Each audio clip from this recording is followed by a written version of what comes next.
नमो नमः। भवतां सर्वेषां स्वागतम। विद्यार्थियों, आप सभी का बहुत बहुत स्वागत है संस्कृत कक्षा में। और आज हम बात करने जा रहे हैं बीए भाग प्रथम के पाठ्यक्रम में सम्मिलित वाल्मीकि रामायण के बालकांड के प्रथम सर्ग के 44वें, 45वें और 46वें श्लोक के बारे में। विद्यार्थियों, अभी तक जो घटनाक्रम है आप उससे परिचित हैं कि जो श्री नारद हैं वे राम की कथा जो है वे संक्षेप में वाल्मीकि जी को सुना रहे हैं। और जो राम है इस कथा के अंतर्गत वे राम वनवास में हैं और वनवास में वे दंडकारण्य में प्रवेश करते हैं। दंडकारण्य में उन्हें अनेक ऋषि मुनि और कुछ राक्षस भी मिलते हैं। उन राक्षसों का वे वध करते हैं और वध करने के पश्चात धीमे धीमे जो उनकी प्रसिद्धि है वह प्रसिद्धि उस दंडकारण्य में फैलने लगती है और अनेक ऋषि मुनि जो है वो उनके पास में आते हैं। तो यहाँ पर जो 44वां श्लोक है उसमें यही बात कही गई है।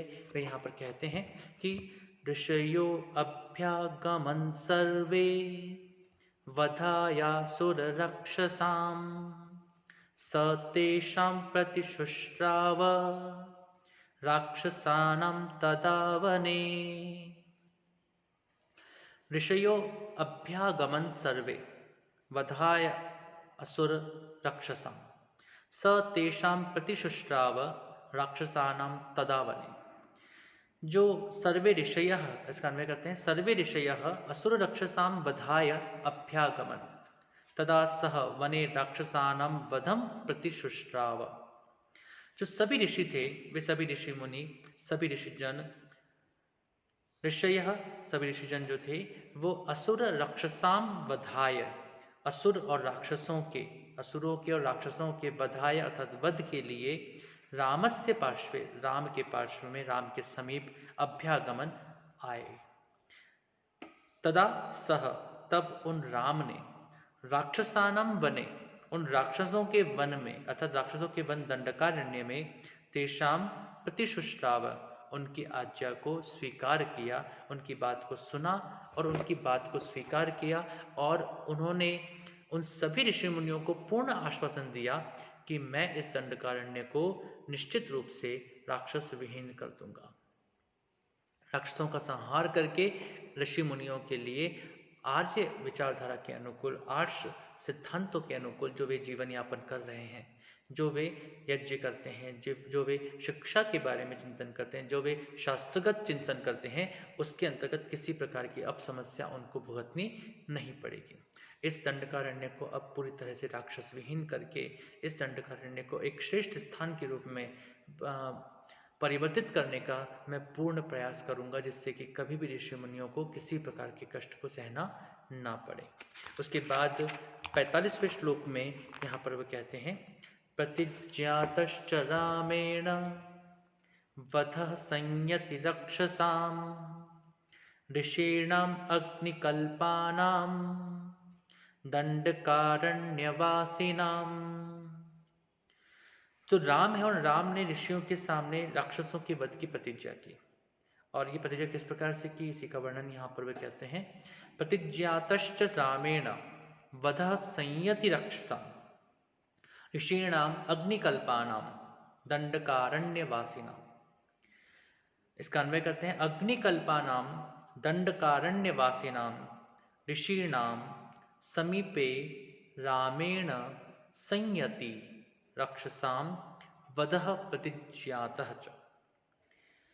अग्निकल्पानाम, जो अग्नि सदृश हैं, जो अग्नि से युक्त हैं, जो वह्नि के समान हैं, जो तेजपुंज हैं, जो तेज की मूर्तियां हैं, ऐसे तेज की मूर्ति से मूर्ति के स्वरूप में स्थित वे जो दंडकारण्यवासिनां, जो दंडक वन में निवास करने वाले हैं, ऋषिणाम, ऐसे ऋषि मुनियों के, समीपे, समीप में, रामेण संयति, संयति अर्थात युद्ध में, रक्षसाम, राक्षसों का, वधः विनाश, प्रतिज्ञातः प्रतिश्रुतः अर्थात उन्होंने उस बात को स्वीकार किया, उन्होंने इस बात को आश्वासन दिया कि हे ऋषि मुनियों, आप निश्चिंत रहें, इस दंडकारण्य में जब भी कोई राक्षस मुझे इसकी जानकारी प्राप्त होगी और जिससे मेरा युद्ध होगा, मैं उस प्रत्येक राक्षस का वध कर दूंगा, उस प्रत्येक राक्षस को इस दंडकारण्य से दूर कर दूंगा उन राक्षसों का संहार कर दूंगा, जिससे कि ये दंडकारण्य एक ऐसे अरण्य के रूप में फिर से पनपने लगे जहाँ पर गुरुकुलीय पद्धति, आर्ष पद्धति, वैदिक पद्धति, यज्ञानुष्ठान इत्यादि सरलता से, निर्बाध गति से, आसानी से किए जा सकें। तो यहाँ पर भी कहते हैं कि अग्नि के समान तेजस्वी जो दंडकारण्यवासी ऋषियों के आगे श्री राम ने युद्ध में राक्षसों के वध की प्रतिज्ञा की। मुनि नारद यहाँ पर कहते हैं कि माना कि दंडकारण्य में निवास करने वाले ऋषि अग्नि के समान दीप्तिमान थे, किंतु वे स्वयं राक्षसों का कुछ नहीं बिगाड़ पा रहे थे, प्रत्युत उनसे पीड़ित और डरे हुए थे। श्री राम ने उन ऋषियों के सामने प्रतिज्ञा की कि मैं इन राक्षसों के साथ युद्ध करूंगा और उनका वध कर डालूंगा। इसी अर्थात इस बात को यहाँ पर श्लोक में रखा गया है। अगला श्लोक जो है 46वां श्लोक, उसमें वह कहते हैं तेन तत्रैव वसता जनस्थान निवासिनी विरूपिता शूर्पणखा राक्षसी कामरूपिणी। शूर्पणखा एक प्रसिद्ध पात्र है रामायण का। शूर्पणखा के बारे में विद्यार्थियों आप सबने सुना ही होगा कि शूर्पणखा की किस प्रकार से लक्ष्मण ने नाक काट दी थी और शूर्पणखा को एक प्रकार से अपमानित करके वहां से निकाल दिया गया था। तो शूर्पणखा जो राक्षसी है और राम और रावण के युद्ध में शूर्पणखा का बहुत बड़ा एक प्रकार से कह सकते हैं कि योगदान भी कह सकते हैं कि राम और रावण के जो सीता का अपहरण हुआ और राम और रावण का जो युद्ध हुआ उसमें एक बहुत बड़ा कारण जो है ये शूर्पणखा थी। तो शूर्पणखा वहाँ पर थी, उस दंडकारण्य में थी और शूर्पणखा का जो राक्षसी है उसके बारे में और उसके विरूपित कर देने के बारे में, मतलब उसके नाक काट देने के बारे में यहाँ पर वर्णन किया गया है। श्लोक इस प्रकार से तेन तत्रैव वसता जनस्थान निवासिनी विरूपिता शूर्पणखा राक्षसी कामरूपिणी। तो यहाँ पर ये कहते हैं कि देव जो तत्र एव वसता, इसका अन्वय करेंगे तत्र एव वसता तेन जनस्थान निवासिनी कामरूपिणी शूर्पणखा राक्षसी विरूपिता। तत्र एव वसता, वहीं पर निवास करते हुए, तेन उन श्री राम के द्वारा, जनस्थान निवासिनी जनस्थान में रहने वाली, जनस्थान नाम के जनस्थान जो है वहां पर रहने वाली, काम रूपिणी जो काम अपनी इच्छा के अनुसार, काम अर्थात अपनी इच्छा के अनुसार, रूपिणी अर्थात रूप ग्रहण कर लेती थी, अर्थात इच्छा अनुसार रूप बदलने वाली थी, ऐसी राक्षसी, ऐसी दानवी, ऐसी असुरी शूर्पणखा, वह शूर्पणखा जो थी उस शूर्पणखा का विरूपिता, विरूपिता था उसको विरूप कर दिया, जो रूप है उसके रूप को बिगाड़ दिया। तो यहाँ पर रूप बिगाड़ देने का जो है वह मतलब यह है कि उसको विरूपित कर दिया, उसको नाक काट दी, तो इस कारण से अब उसका रूप जिस प्रकार का पहले था अब ऐसा रूप वहाँ पर नहीं रह गया है। तो दंडक वन में रहते हुए जो श्री राम है उन्होंने जनस्थान में रहने वाली रावण की बहन जो कि शूर्पणखा थी उस शूर्पणखा की नाक काट ली। नारद मुनि जो है वह दंडकारण्य में निवास करते हुए श्री राम की कथा को सुना रहे हैं और उन्हीं की इस कथा के अंतर्गत वे कहते हैं कि हे मुनिवर वाल्मीकि जी, श्री राम ने ऋषियों के सामने राक्षसों के उच्छेद की प्रतिज्ञा की, अर्थात राम ने प्रतिज्ञा की थी कि मैं समस्त राक्षसों का संहार कर दूंगा। उन्होंने दंडकारण्य के निवास काल में ही, जब वे दंडकारण्य में रह रहे थे तो वहां पर शूर्पणखा की दुर्गति कर दी।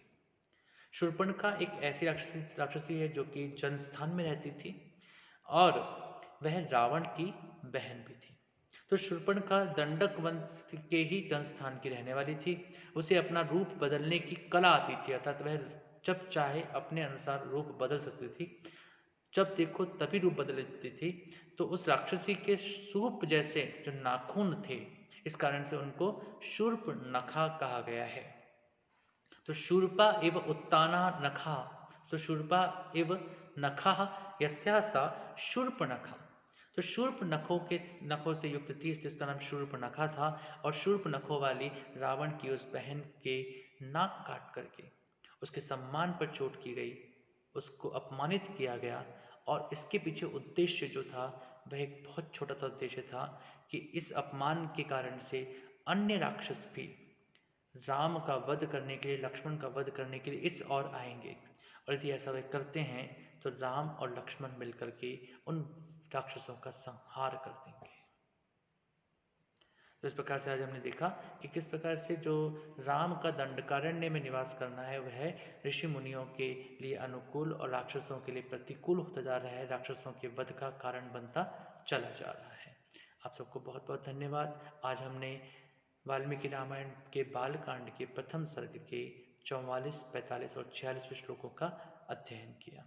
इसके अगले श्लोकों का अध्ययन हम अगले पाठ में, अगले वीडियो में करेंगे। आप सबका बहुत बहुत धन्यवाद। नमो नमः। शुभम भवतु। पुनर्मिलामः।